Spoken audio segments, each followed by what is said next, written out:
আসসালামু আলাইকুম রহমতুল্লাহ।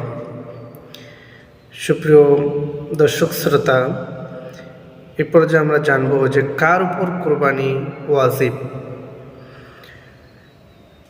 পাইকারি হাটে সকলের উপর কোরবানি ওয়াজিব নয়। কার উপর কোরবানি ওয়াজিব? সুস্থ মস্তিষ্ক, প্রাপ্তবয়স্ক, সামর্থ্যবান প্রতিটি মুসলমানের উপরে কোরবানি ওয়াজিব। তো এখন বিষয় হলো কতটুকু সামর্থ্য থাকলে তাকে কোরবানি করতে হবে বা কোরবানি করা ওয়াজিব হবে। জিলহজ মাসের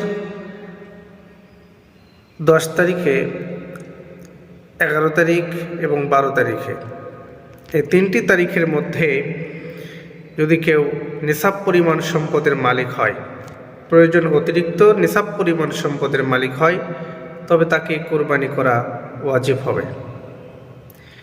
এখন শরীয়তের নিসাব কি?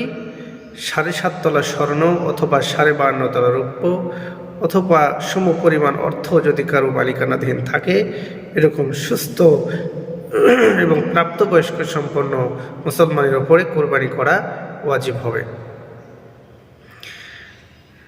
তো যদি আমরা সহজভাবে বলতে যাই, তাহলে জিলহজ মাসের 10, 11 এবং 12 তারিখে